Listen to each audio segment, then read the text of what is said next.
Hey, this is Steve in Dallas, Texas. It's Wednesday morning, my friend, and you are listening to Light Talk. And this is Ellen calling in from the tropical island of St. Bart's, and you are listening to Light Talk. And this is Dennis, relaxing on the Long Island east of New York City, and you have tuned in to Light Talk.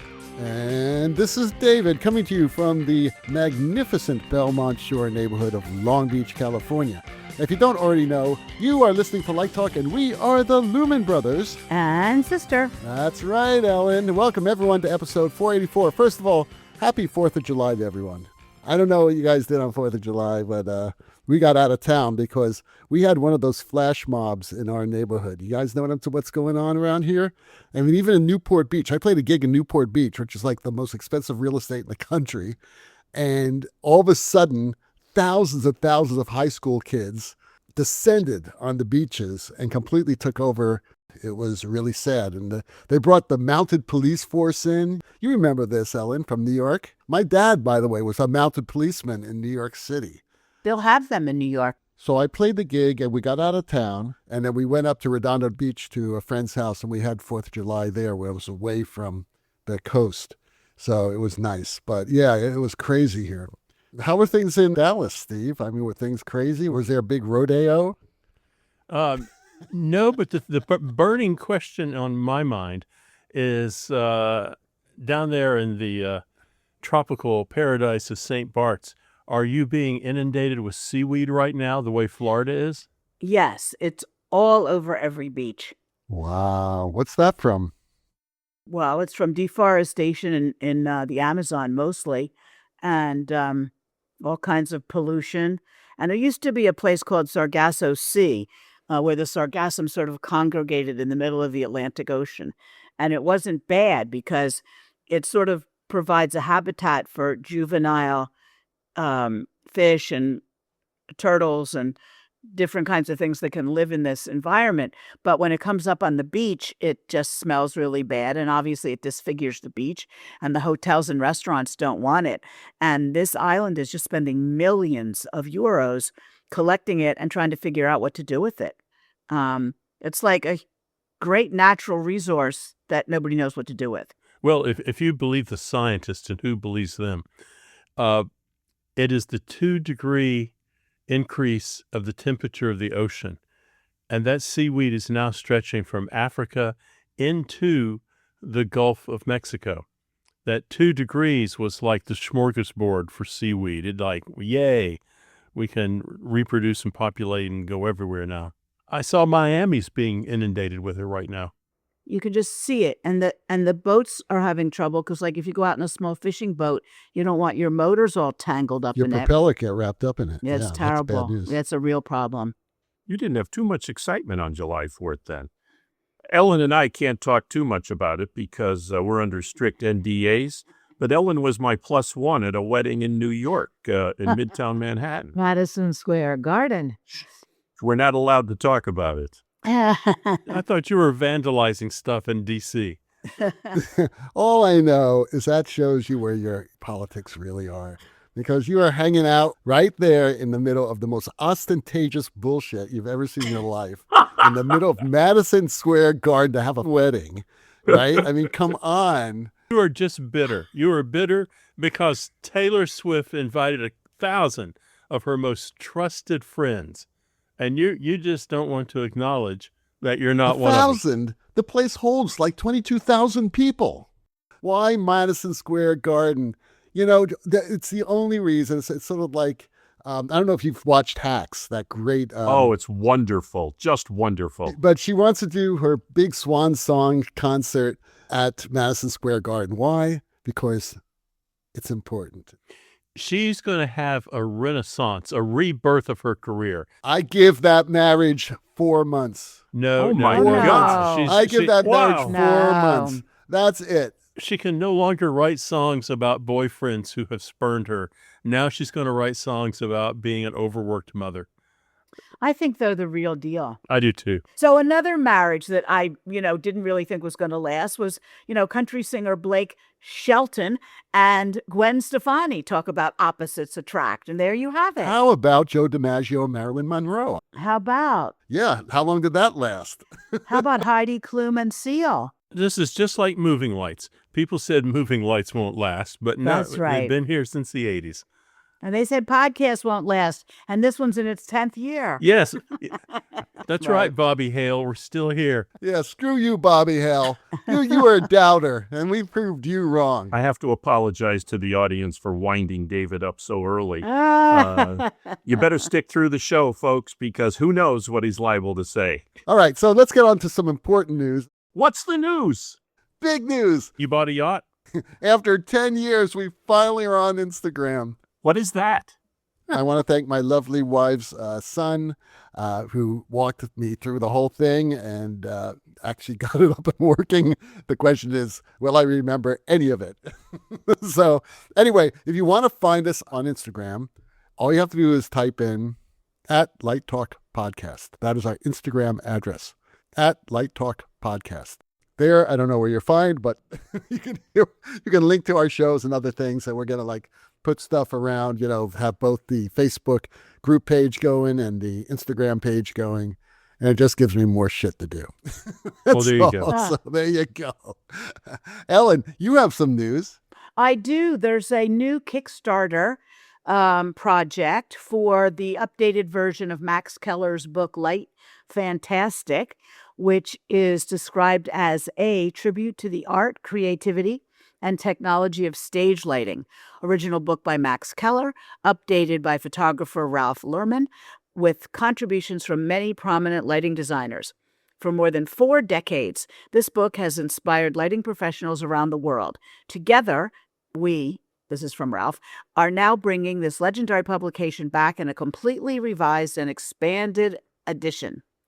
If you believe in the power of light, we'd be honored to have your support. Every pledge, every share, and every recommendation helps bring this extraordinary project to life.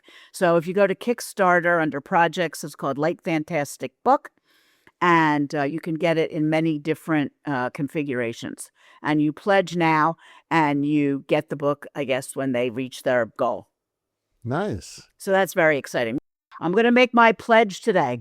Oh, wonderful. If you don't know the original Light Fantastic, it was required reading for all my classes. It was just brilliant. And Max is a brilliant designer. Absolutely. And I learned so much from just looking at his work. And I actually met him once. I think he was at an LDI early on. May well have been. Yeah, he was just amazing. All right. Well, that's great news. And we're going to have a special Let's Talk About today later on. Dennis is going to be leading that one. It's going to be on some new awards nominations that just have come out. So we're holding that until later because we don't want to chase all our listeners away right now. You're hilarious. So let's get started. Ellen, you have our first question. I do. Pat from Nashville asks, if I am a freelance lighting designer and I create lighting cues and cue lists for one production or for a concert, is it acceptable to use them on another project? I can say something really quick from the opera world and musical world. Go ahead. Is that chances are a lot of those cues, not using the actual lighting cues, but the location of the cues will probably be in the same spots or very close to the same spots because the music is changing and the lighting is going to be supporting the same music. Now, if you're going to try to use the same lighting cues for a different production, that means you're going to have a different set, different costumes, all that. And I can't see that working at all. So there you go. Maybe he means if they have certain colors and certain can he reuse his own work in different projects? He can do whatever he wants because he's the artist if he's designing both. But I would think that'd be difficult unless the costumes and the set was, very close. That's always the biggest problem. If the hang is different, you're going to have a situation with rebuilding the cues. Although that doesn't mean, and I've done that myself on music productions where I'll reuse a library, especially if using the same programmer, he'll have a library of effects and sweeps and all those terrible gobo rotations we talked about last week that he can reuse. What I've also seen happen, a lot of times I'll do concerts for the Today Show or Good Morning America with an artist who the management also wants the concert LD to participate. So if Lady Gaga's doing the performance and doing 3 or 4 songs, I will work with her lighting designer, who will then take the cues that he uses in his show, in the live event show, and previs that to the plot that I have on the stage in Central Park where we do it.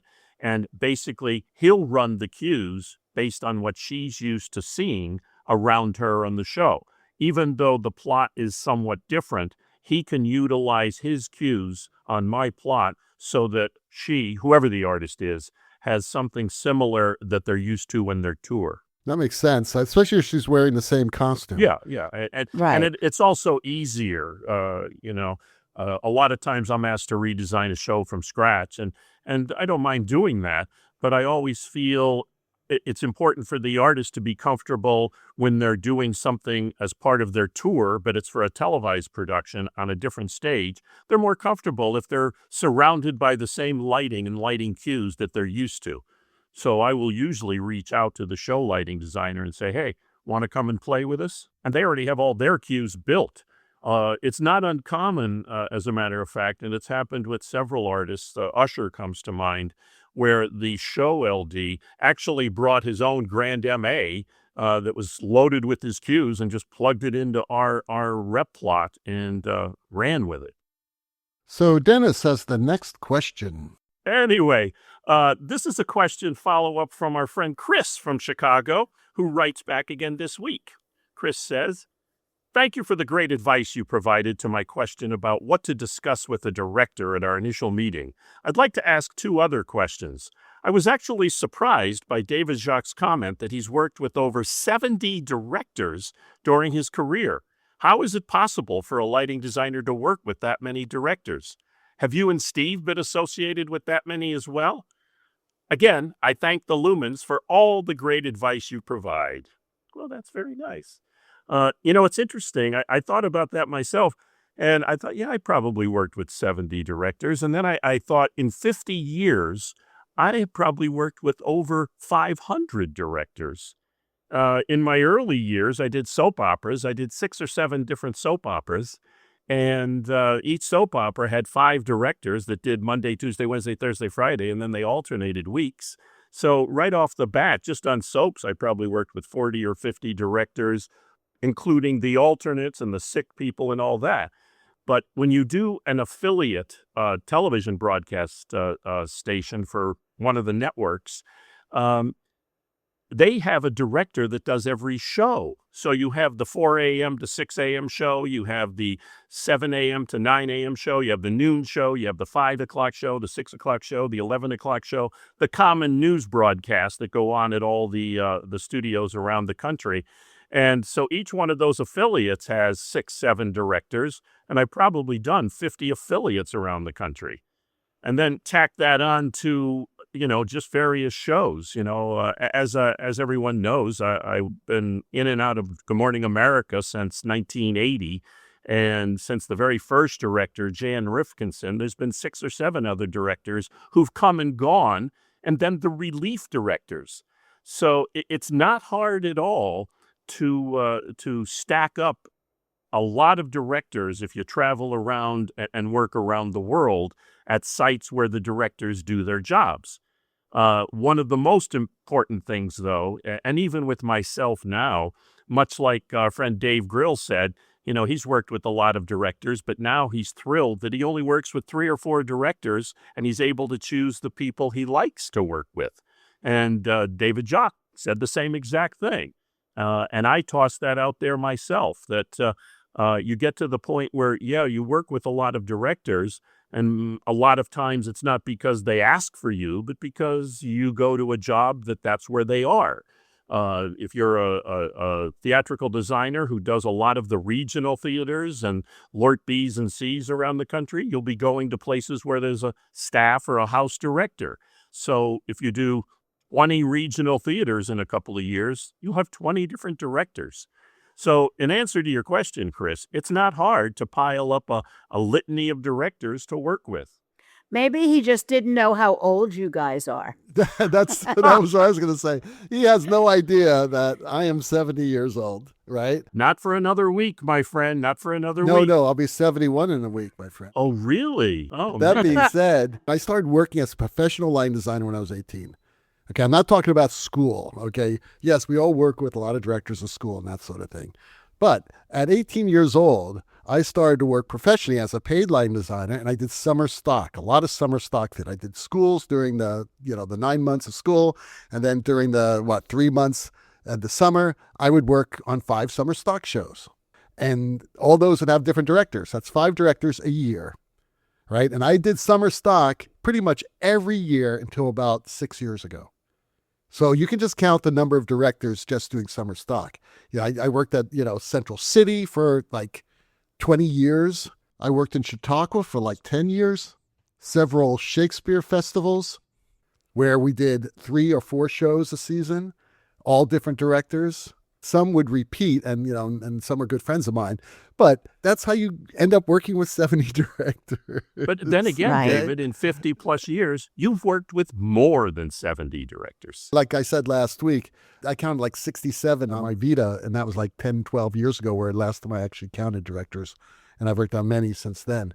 But yeah, and those are, again, like I said, those had nothing to do with schools, or any educational thing. That had to do with all professional work. And that's just going to happen. It's just going to happen. And it's good because you get to learn a lot of things from everybody, whether they're good or bad. But you're also going to meet a lot of great people, and you're going to get great ideas and, about not only your art, but also the process and everything, how different people work. So it makes you a better theater artist, no doubt about it. So don't be surprised. Now, Chris may be like 22 years old or even 30 years old and saying, I'm never going to work with 70 people, 70 directors. No, chances are you're going to. So that's the way it is. You can do this for a long time. There are a lot of lighting designers in their 70s and 80s, believe it or not, still working, still out there doing it. So, no reason to stop until you want to stop. That's what I say. Right. Steve? Yeah, I joined the union in 1984, so I've been kind of cranking out shows over the years. And I looked at it from a completely different point of view. I didn't consider the plays I've done. I didn't consider musicals. I didn't consider projects at universities. I didn't think about television or concert work. But I looked at choreographers that I've worked with. And again, not students, but kind of, seasoned choreographers. And I've worked with 40 different choreographers in my career. And Dennis is right. You do this for a while, you can really, it really adds up. I was looking at new work that I've done in theater in the last 25 years. And I've worked with 32 playwrights. So I've been concentrating on new work for the last 20 years of my life and not doing anything else except that. So, there's a lot of people to work with. It's not a job, it's a career. And you look at that kind of journey you take with people. That's a great way of looking at it. Well, David, you have the next question. That's right. So this is kind of a serious question. They're all serious, aren't they? I think they're serious, but this is actually I think it's a very important thing because a lot of us go through this. I know this has happened to me several times in my career, and I've seen it happen to a lot of friends too. So anyway, Dorina from San Diego asks, I am a young lighting designer and am presently designing a show for a Lort B Theater. Load-in is on Monday, and yesterday I had a family emergency that will force me out of town for several weeks. There is no way I can do the show. I have an assistant, but I do not feel secure in having him take over. I never worked in this theater or with this director before. What should I do? Well, unfortunately with life, horrible things happen. And, that old saying, the show must go on, that may happen, but it may not be with you. And your priorities are with your family. And I would first advise you that the first person you need to talk to is the director and tell the director exactly what's going on. The director may have someone that they may want to replace you in this show, but a lot of the decisions have already been made. Now, the other possibility, and unfortunately you don't have an associate, but you have an assistant, but you don't feel confident with that assistant taking over. If you had an associate, this is why I always love to have associates, they are in on the process and they have an artistic eye and they already have experience designing, where an assistant may not have experience in designing. I would have no problem leaving the show to an associate. As a matter of fact, just a few years ago, this happened to me, and my associate Kelsey took over when I had to leave for several days on a family matter. And Kelsey was great. She took over and she knows what my eye is and she knows what the decisions are and what have been made. She's spent all the time in production meetings with me, even meetings with directors. If I was going to have a meeting with the director one-on-one, I would have Kelsey there with me, because she needs to know just in case something like this happens. In this case, though, you got to talk to the director, and then you need to talk to the production manager and everyone else in the theater as soon as possible, especially since load-in is like right around the corner. Do you think Lord B Theater has a contract for an associate? No, but sometimes I hire the associate out of my pocket. Okay. Especially if I'm like double booked or something like that. And I will tell from the very beginning, I can do your show, but on these dates, I will not be able to do it because I'm doing something else. And I would bring in Kelsey to sit in for me during this dress rehearsal or whatever. But it's not as big as this, because this is a big issue here. If this happened to me and Kelsey was my associate, I would have no problem having Kelsey do the show. But this is something that this person's going to focus the show. They're going to cue the show with the director. Darina's not going to be there, right? Right. So you really have to have someone who's really on top of the game.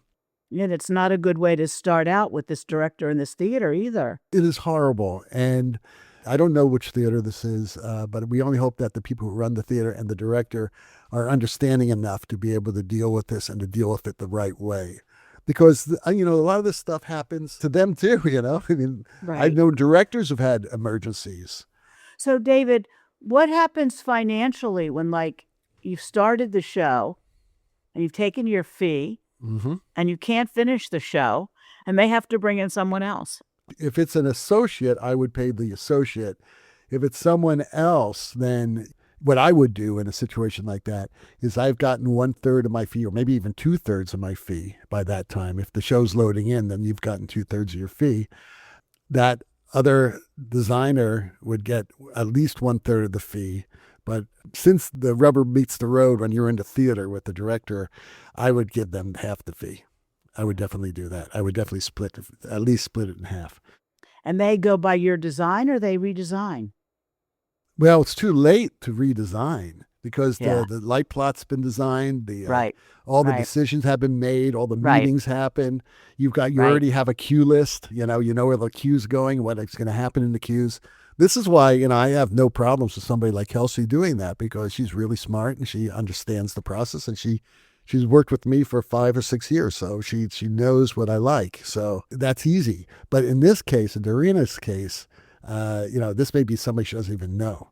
So Darina, you should, if it's someone you don't know, you should meet with this person and go over the whole show with them and just talk them through the light cue list and the focus and how the focus should be, because obviously there's a set and the costumes that need to be in consideration that you've already considered when you designed the show. And you've already talked to the director. So you really need to get on, this person up to speed. Do you think the director would decide just to go with the assistant? It depends on the director. If the director was somebody like Paul or Ken, who are pretty much lighting designers now because they've worked with me for so long, if it was Paul or Ken, they'd probably go with the assistant. But there are some directors who don't want to be making those decisions. They don't have the time. It depends on how complex the show is, Does that have happened to you, Steve or Dennis? I was thinking about that. I was doing a show in the mid 80s, late 80s maybe.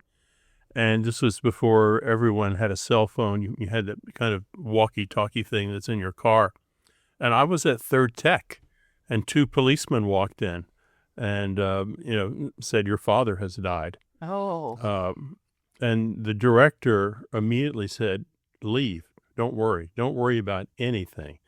But I think it's been a while since I've done the Lort B House, but it seems to me they probably would have a lighting supervisor. And that person, I think there's a mechanism in place. We don't think about it very much, but I think most theaters think about catastrophe and what they're going to do. So I think most people are fairly nimble on their feet. I know one person who had to walk off a show, and the theater literally called up another designer that they knew, and they knew could bring the show in, flew them in from California. I mean, she got on the airplane, I'm told, at about 11 o'clock at night, and she was in the theater the next day finishing the focus based on all the notes that they had from the principal designer and took the show over. And that was a fairly complicated musical. That's not unusual, I think, for this to happen. There's a lot of theaters, a lot of people, things happen. So I think they have a backup plan. Lort B House, they probably are fairly confident in your assistant also, even though you might not be as confident. But they probably wouldn't have hired your assistant had they not thought he or she could do their job. Now, it's different being an assistant than the principal designer. But I think there's people who can step in fairly quickly for you. I remember with Limon, I was in Japan, and one of our dancers, his father passed away. And as soon as he got the message, Limon had rethought the repertory without him in it and had bought him a business class ticket back to the States. He was on an airplane within a few hours. So people can pivot fast. I think a lot of the question that Doreen is asking is about her own insecurity. And I think that as a creative artist, you always feel an obligation. And let's face it, we all have that the show must go on mentality, and have done a lot of stupid things. I think of lots of different times that I should have said, screw the goddamn show. And I haven't, much like Steve. I missed the death of my father. I missed the death of my mother. I said, Christ, I was doing a live show and I got a call from a hospital. Your daughter's about to be born. You need to get here. And I missed the birth of my daughter, which is something I will never, ever forgive myself for. But that was 30 years ago, and it has changed the way I approach everything. And when I'm doing live events or big shows now, I always make sure I have an associate or an assistant who can step in for me at the last minute.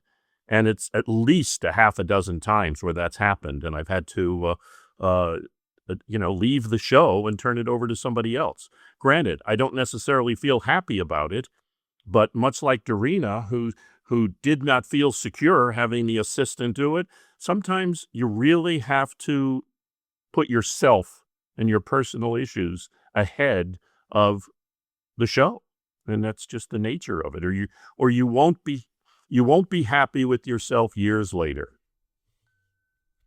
Good advice. Dorina, we're all thinking of you and wish you the best, and just understand that you're dealing with human beings, and they're going to feel for you. Okay, these are all good people. They're theater people, so you should be okay. And that is true, David. Every time I've had to back out of a show, it's never affected me adversely. And every single time the team has said, "Oh my God, Dennis, you got to go, you got to leave," blah, blah, blah, blah, blah. And the follow-up sympathies that happen always come through. So put yourself first in the scenario. I hadn't thought about this. I was doing a show. I got very ill, and I could not do the focus. I was out of the loop for 3 days while I was kind of getting my health back together. And I remember going to the theater the 4th or 5th day, and I walked up to the steward on the show, and I said, "How did my assistant do? How did so-and-so do?" And I remember he looked at me and he said, "We're not about to let that little boy fail." I thought, oh my God, there are people there who want to see the team succeed. But I thought, how great is this? He is going to make sure that assistant doesn't fail. That's wonderful. Oh, it was, That's what makes theater. Yep. All right. Hey, guess what time it is? You are listening to Light Talk with the Lumen Brothers and Sister.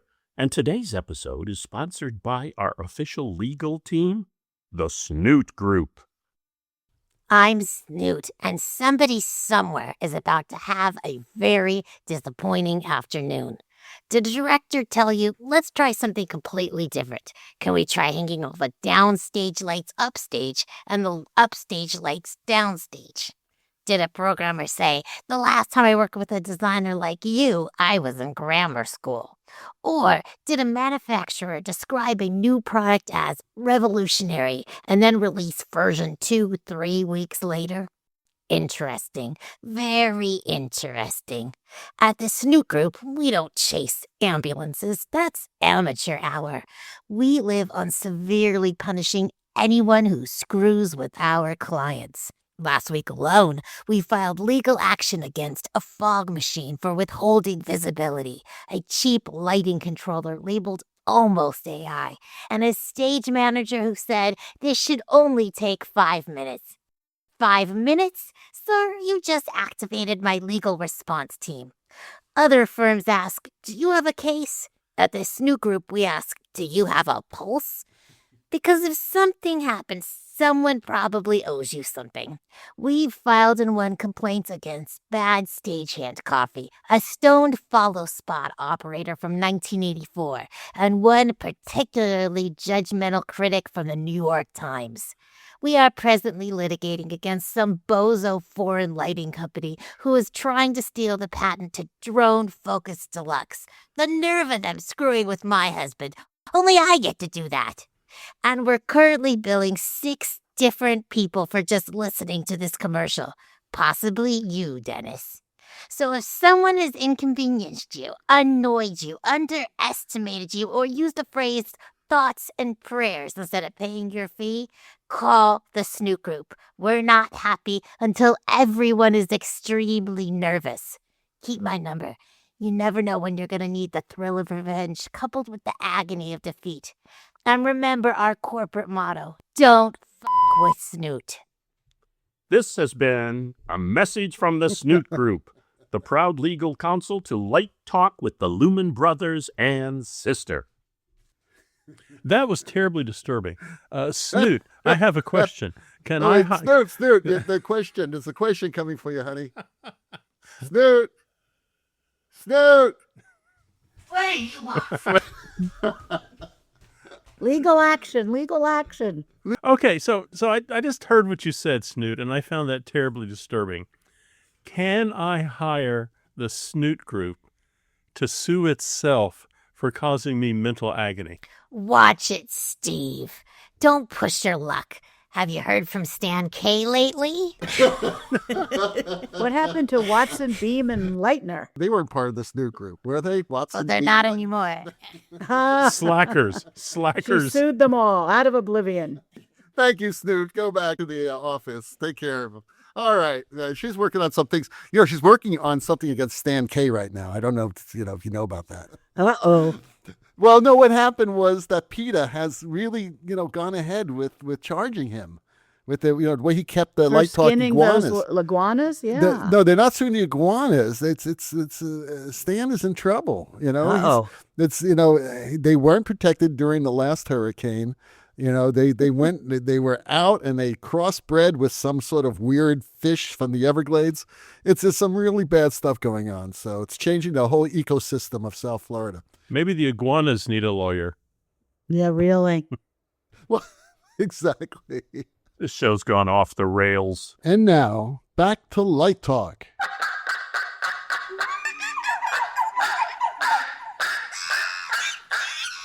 Well, now the distant sound of drunken monkeys arguing about voter fraud, paired with the occasional thud of iguanas surrendering to gravity, can only mean, once again, it's time for Let's Talk About.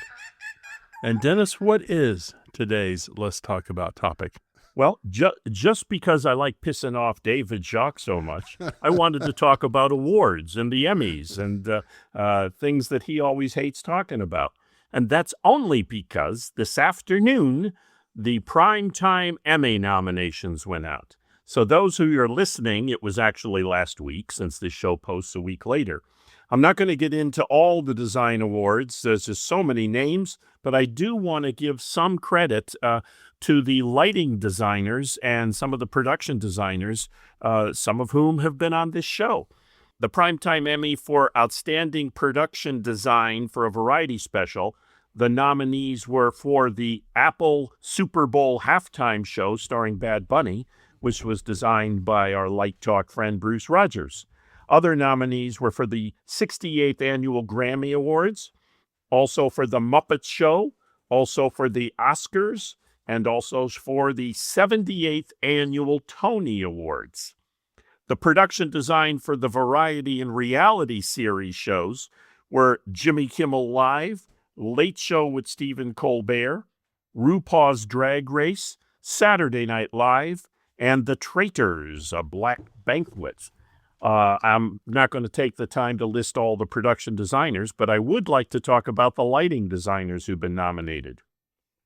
For the Outstanding Lighting Design for a Special, the nominees were the Apple Super Bowl halftime show with Bad Bunny, which was lit by Al Gurdon, Ben Green, Harry Forster, Mark Humphrey, Eric Marschwinski, and Alan Sissel. The next nominee was for the 68th Annual Grammy Awards, and the nominees are Noah Mintz, who was the lighting designer, with his team Madigan Stelly, William Gossett, Hannah Kerman, Andy O'Reilly, Patrick Boozer, Ryan Tanker, Aaron Anderson, Matt Benson, Matthew Cotter, Terrence Ho, and Guy Jones. The third nominee for that Emmy is for the Oscars. The nominees were Robert Dickinson, one of our favorite guests on Light Talk, who was the lighting designer with Noah Mintz, and their team included Ryan Tanker, William Gossett, Jeff Bem, Tyler Erickson, Hannah Kerman, Andy O'Reilly, Alice Bartlett, Guy Jones, Kevin Faust, and Terrence Ho. The fourth nominee was the 78th Annual Tony Awards. Again, Bob Dickinson as the lead lighting designer, with his team Ed McCarthy, Tyler Erickson, Madigan Stilley, Harry Symester, Chris Moeller, Jason Rudolph, J.M. Hurley, and Kylie Wong. And then the last nominee was for Wicked, One Wonderful Night. The lighting designer was Brian Klunder, working with Noah Mintz, and the team included Andy O'Reilly, Patrick Boozer, Ryan Healy, Alan Sissel, Mike Hankowski, and Jason Rudolph. The other category for lighting was lighting direction for a series, and the nominees for that were Dancing with the Stars, the 20th birthday party, and the lighting designer was Noah Mintz, and his team included Madigan Stelly, Hannah Kerman, William Gossett, Patrick Brazil, Joe Holdman, Matt Benson, Matt McAdam, Alan Panetta, and Kevin Faust. Second nominee for the series category was Jimmy Kimmel Live. The lighting designer is Craig Husneck, Darian Koop, James Warman, Ruben Escobar, and Guy Jones. The third show nominated was The Late Show with Stephen Colbert. Lighting designer Mike Skricka. Hilary Knox was the programmer, and the rest of the team was Constantine Leonardos and Tom Carroll. Saturday Night Live was also nominated, with lighting designer Jeff Amaral and his team Rick McGinnis, Trevor Brown, Tim Stassi, William McGinnis, Frank Grisante, and Reginald Campbell. The last nominee in that category was for the show The Voice, the finale. Lighting designer was Oscar Dominguez, with his team Johnny Bradley, Ronald Warsagala, Aaron Anderson, Daniel Boland, Philip Weber, Andrew Mooney, Vanessa Agrica, Jeff Shode, and Terrence Ho. A lot of people nominated. And as you saw, many of the same names on different shows. So there's a lot of nominations going out to the same people, which is what our friend David Jacques hates. No, but what I've learned is that maybe I could get an Emmy if I had that incredible team of talent surrounding me. Man, I mean, what a who's who of lighting you just read. Oh, it's quite a team. And it's interesting, our friend Hannah Kerman, who was on Light Talk as a guest twice already in the past year, she's up 3 times for an Emmy this year for different shows she worked on. So her interview did not ruin her career. Well, nobody listens to the show. Right. It doesn't ruin the career. Who listens to this show? Come on. everybody says, hey, we should have Hannah Kerman, the one from Light Talk. Well, thank you for that, Dennis. We appreciate it. I'm going to just speed that up 5 times. So and be over in about 3 minutes. So, I wouldn't do that. So, Steve, you have the last question. It's Emma from Jersey, and she writes, I'm going to do my very first premiere, and the playwright is joining us for a few days of rehearsal and tech. What should I suspect? Rewrites. Yes, I'd say Yes, that a lot of them. that is the number one thing, script revisions. So get ready for new scenes, cutting dialogue, adjusting the pacing, rewriting problematic lines. The playwright can come to town and all hell can break loose. You know, there's 2 types of playwrights out there. There's the playwright who shows up and he or she just wants to hear the words, just wants to hear the words in the air, and they're happy. And then there's the playwrights who show up and they have every right to do this. They come in and they start, being involved. They're really useful. Some playwrights can answer really great questions that the cast and the director have. They are sitting there taking notes all the time. They're at the table reads, they're at the stumble-throughs, they're at the dress rehearsals, and they use this to identify moments that are working or not working. And actually, it's not unusual for some playwrights to do a little consulting with the designers. And they discuss the play's visual elements, the set and the lighting, the costumes. They talk about sound. They want to be involved. I think playwrights, I believe I'm right. A playwright can call in and say, you don't know what you're talking about. I think the playwrights have one of the strongest contracts on the American stage. I believe a playwright, if they choose to enforce it in their contract, has the final word over casting, directing, designing of the show. Now, most playwrights aren't going to try to do that, but if they're in a major market, if they're in New York or Los Angeles or Chicago, I can see a playwright coming in and really going, okay, no, you're not going to cast that brunette and put her in a red wig. You're going to cast this actor who can do the part who has red hair already. I love working with playwrights. It's feast or famine. So I've always enjoyed working with them and hearing what they have to say. And sometimes they surprise me. And something I completely missed, they point it out and say, oh, this leads to that, which leads to that. Well, they know the play better than anybody. Yeah, they do. A friend of mine used to say there's 2 types of playwrights out there, dead ones and alive ones. And it's better to stick with the dead ones. That being said, I have had experience with playwrights too. In every case that I've worked with them, they've been wonderful, an incredible, knowledgeable source. It's like having a great dramaturg on a show. It's really fantastic. And I'm going to tell you who my favorite playwright was to work with, and that was Arthur Miller. And this is at, believe it or not, SMU many years ago. And Arthur Miller was presented the Meadows Award. And a lot of people who come in and, get this award, how much is it now, Steve? It's like that $50,000 or is it $100,000? It's substantial, right? And a lot of these people get this award. They don't want to deal with anything. They'll just come in and do a ceremony and a dinner and they'll leave. But we were at the time producing Arthur Miller's All My Sons, which is another great play that he read, just incredible piece. And he wanted to be a part of it. He wanted to be a part of the process. And he was so great with those kids. And he was he was there for 6 weeks. He was at the university for a long time working with the students. He taught classes and, the $50,000 at the time was nothing compared to the amount of work that he put in and the amount of humanity that he had working with these amazing students. And I think right here, playwright, I do about the melody. Edward Albee would go down to Houston where he would teach. And whenever he was in Houston, he would make a field trip to SMU. And he's kind of was known as being a tough guy as far as opinionated. So we had our students all take an Edward Albee play and design scenery for it. So it was like 5 or 6. And he came in and he looked at every model and he commented on it, and every model was just exceptional. He loved every model. And I thought, man, they've given Edward Albee a bad rap. And he just kept going on and on about how wonderful the models were that the scenic designers were doing. And by the time he got to number 4, he started talking about how wonderful it is. And then he stopped and he said, I mean, these are great models. They're all wrong for my place. They're terrible.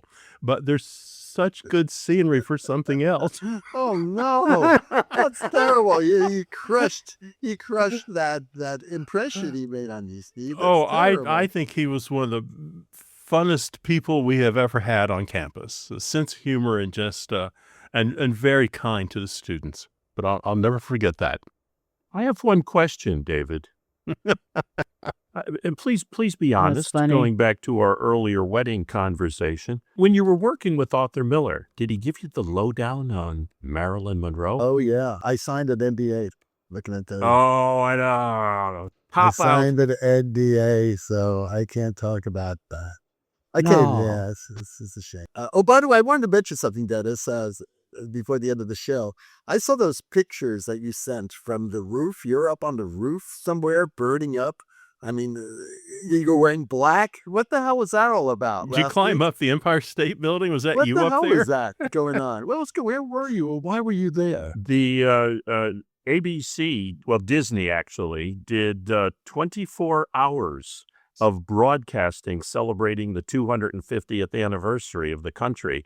And they were broadcasting beginning at 8 o'clock or 9 o'clock on Friday night, the 3rd, and they went right straight through till about 10 o'clock on the 4th. Wow. And there were broadcasts in positions all over the country.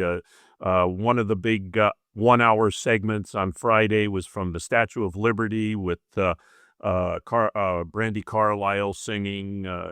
There were a lot of different things, but David Muir hosted and led to all these bits from a studio that I designed in the new Disney building and on the 18th floor roof that had a complete perfect view of the Hudson River where all the tall ships were going up and down the river. And right behind him was Liberty Island. But it was 7 hours, I think, on top of that roof in 106-degree heat. Oh, my God. And the decking on the platforming they put on the roof was warping, and it was people were getting sunburned. It was just all bad. They really ripped up grass for that? Yeah. Oh my God. But don't worry, they're replanting it because Disney's got plenty of money. Oh, I've got stories that I cannot tell about Disney and grass and trees and shit like that. Like huge waste of money. It's just ridiculous. If you didn't see any of the coverage, the shot was incredible. But was it worth it for 7 hours? I know that you're really busy last week, Dennis, but you should watch some of the coverage clips from Fox at the Great American Fair, where they're sitting right in front of this empty field with like 12 people out there with heat stroke, saying how huge the crowds were. And right behind them, it was nothing. Maybe that's where Taylor should have had her wedding. This Taylor Swift thing, I like Taylor Swift. I respect her as an artist, absolutely. And I even like Travis Kelce. He seems like a good guy. That's what he says about you. He doesn't know. He likes your tight end, too. Ooh. Whoa, Ellen. what? Oh, Ellen. He must have seen me on a Thursday night. That's the only night people get to see my tight end. Now, there you go. That's a Light Talk After Dark episode. Regardless of what you think about the wedding or about Taylor's music or anything, I know a lot of people that work on her tours, and everyone has the greatest of respect for her. She pays her people well. She takes care of people. She's truly, from everything I hear, a wonderful human being. Anyway, the rocking sounds of the Luminoids tell us that once again, you spent another morning listening to Light Talk. You can hear our show on just about every podcast site out there. Check out our website at lighttalk.org, our Instagram site at Light Talk Podcast, and be sure to follow us on Facebook and subscribe to our podcast. That way you will not miss a second of Light Talk Insanity. No guarantee is offered regarding the accuracy of any statements or opinions made on this podcast. However, Hey, listeners of this pathetic gibberish, trust and believe. If you do decide to litigate, you will have to deal with me, Snoot from the Snoot Group, and I am not any softer, so don't with me. Light Talk is coming to you from the beautiful Belmont Shore neighborhood of Long Beach, California, the tropical paradise St. Bart's, the Lone Star State, and that peaceful Long Island community of Port Washington in New York. And be sure to join us next week when we dive into more lighting shenanigans and serve up a fresh, piping hot casserole of nonsense. Light Talk, broadcasting questionable Lumen knowledge and humor around the world. Well, we'll see you all next Wednesday morning. Bye-bye from Light Talk. Bye now. Bye.